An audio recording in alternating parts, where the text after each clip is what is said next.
Okay mga kababayan, Chris Ulo po at welcome back po ulit dito sa ating YouTube channel. Sa mga bagong pasok pa lang ho rito sa ating YouTube channel, welcome na welcome ho kayo kay Chris Ulo ha. Okay, ito mga kababayan, pag-usapan ho natin. Ako ho mga kababayan, explain ko muna bago ko tayo may panoorin. Ako mga kababayan, aminado ho ako dito sa ating YouTube channel. Kumikita ho tayo. Kumikita ho tayo rito kasi itong channel natin is monetized. Ano? So, lahat po ng topic natin dito may ads. Kumikita tayo rito. Aminado tayo dyan. Pero mga kababayan, mga ka-analyze, hindi lang ho, ako bilang isang vlogger, ang aking pananaw dito sa aking munting programa, dito sa aking YouTube channel, hindi lang ho para basta kumita. Katulad dito, gumagawa ho tayo ng topics about politics at pinagtatanggol ho natin Administrasyong Marcos, ang first family, especially ito ho si Pangulong Bongbong Marcos na presidente ho natin dito sa Republika ng Pilipinas.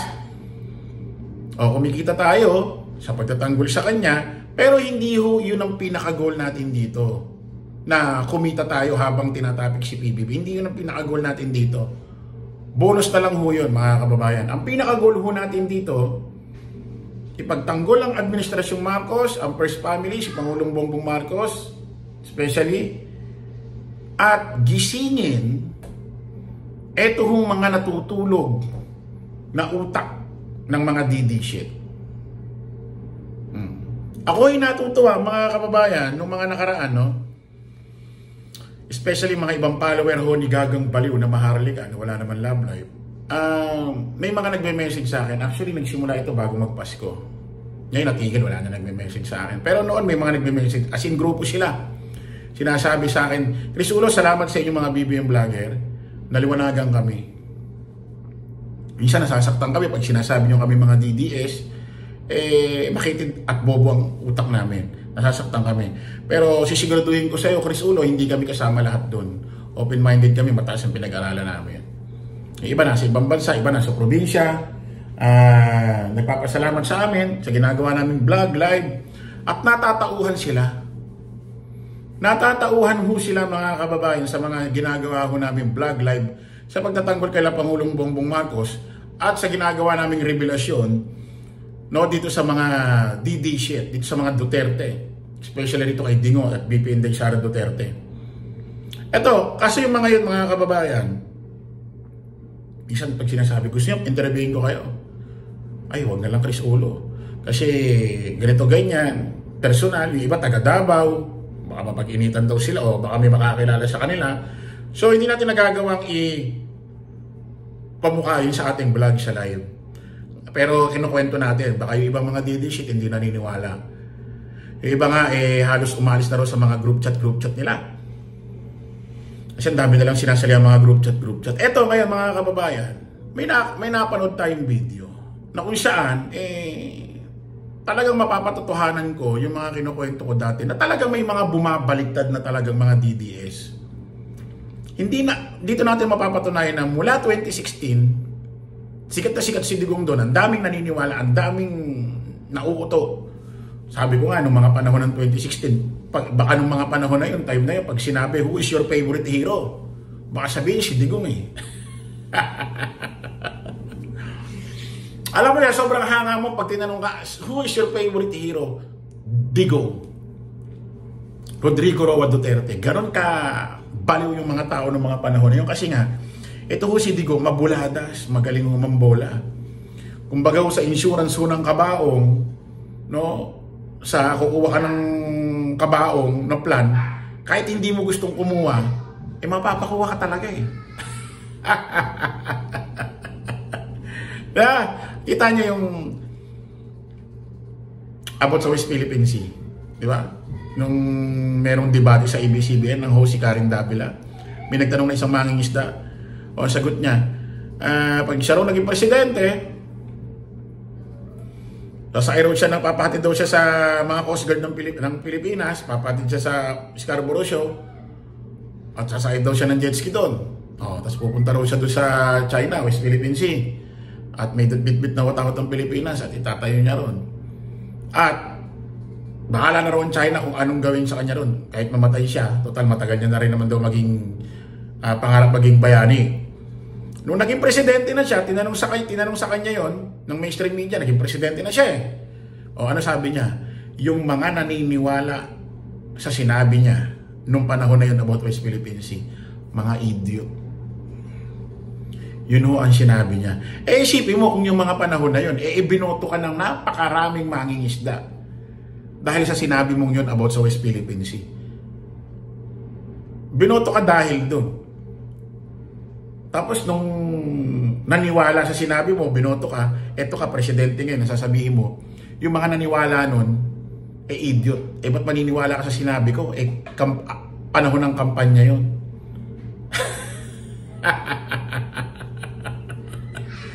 Ay, ganun yung sinabi niya eh. O eto mga kababayan, meron nung isang video rito na kung saan, DDS. Pakinggan nyo mga kababayan sinabi niya. DDS ito, solid daw siya, pero pakinggan niya sinabi.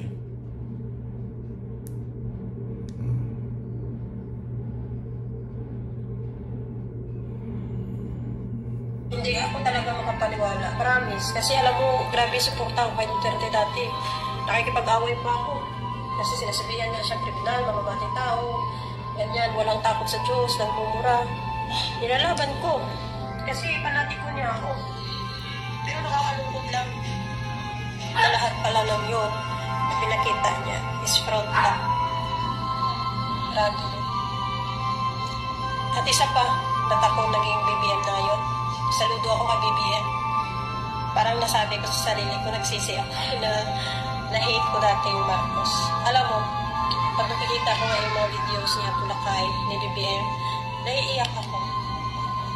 At nasasabi ko sa sarili ko na sorry kasi hinusgahan ko kayo.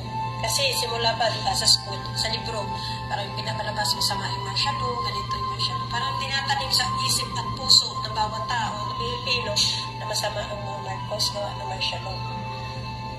Pero grabe, ang galing pala nila mamuno ng bansa. Sadya lang silang sinisiraan. Pero sana tayo din, magising na tayo lahat sa katotohanan. Matuto tayong rumispeto kung sino nakaupo. Respetuhin natin. Sana wag natin kalimutan. Mga DDS, lalo na kayo, grabe kayo magmura. Kahit sa akin ngayon, sa comment ko dyan, grabe. Naka-filter lang. Pero sobrang daming harsh comments. Pero sana mga DDS, huwag niyong kalimutan, maging mabait. Huwag niyong kalimutan na kayo sa inyo ng magandang asal. Huwag kayong pumayag na lamunin kayo ng galit. Okay lang, kahit magkaiba tayo na sinusuportahan. Pero huwag niyong kalimutan, Pilipino ka, Pilipino ako. At huwag mong kalimutan ang magandang asal na tinuro sa'yo ng magulang ko. Thank you. Meron pa to eh, wait lang ha.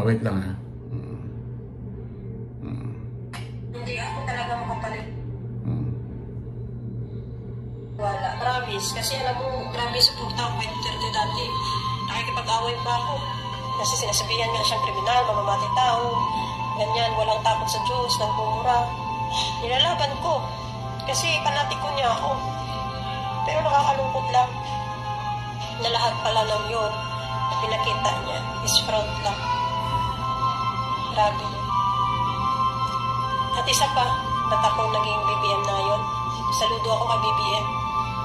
Parang nasabi ko sa sarili ko, nagsisi ako na hate ko dati yung Marcos. Alam mo, pag nakikita ko nga yung mga videos niya Pulakay ni BBM, naiiyak ako. At nasasabi ko sa sarili ko na sorry kasi hinusgahan ko kayo.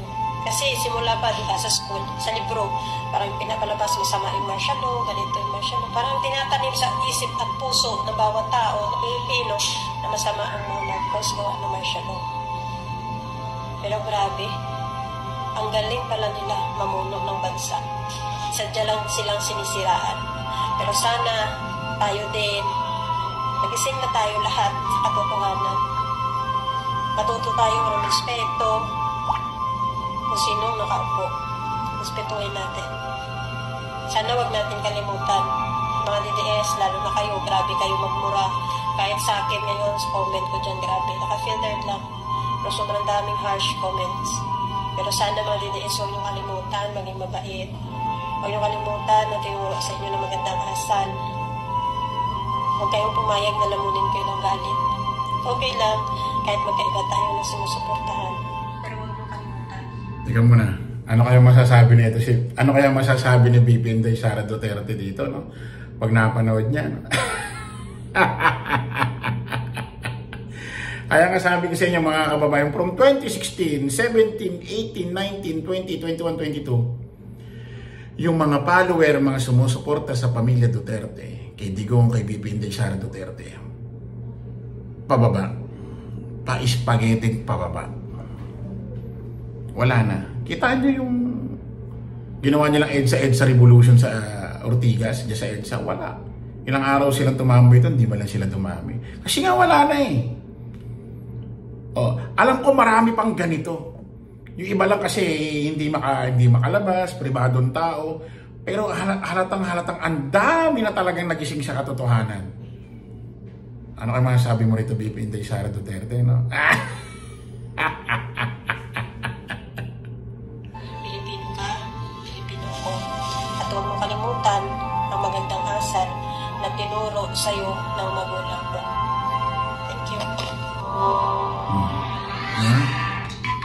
Ano niya yan, ha? Nakakatuwa ho mga kababayan kasi sabi ko nga sa inyo, dito sa ating YouTube channel, kumikita tayo. Aminado ako dyan. Kasi monetize tong channel natin eh. Wala tayong magagawa. Pag may tinapik tayo rito, talagang may ads. Pero hindi yun ang goal, pinaka-goal natin dito. Ang pinaka-goal natin dito, manggising ho tayo, iparealize natin sa mga DD sa mga DDS, na mamulat na kayo sa paniniwala ninyo sa mga Duterte, especially rito kay Digong at VP Inday Sara Duterte. So nakakatuwa ho ito mga kababayan kasi may nangyayari ho sa ginagawa ho naming effort, pagtatanggol, paglalay, pagbablog para ipagtanggol ho itong si Pangulong Bongbong Marcos, itong kanyang administrasyon. Nakakatuwa ho kasi hindi man talagang lahat sila magising natin sa katotohanan, pero isa lang ho ang masasabi natin, mababawasan natin yung mga yan. Ayos ba? Okay mga kababayan, kita-kita ulit tayo sa panibagong live, panibagong vlog.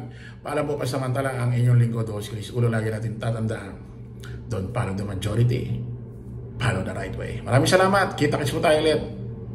Bye-bye.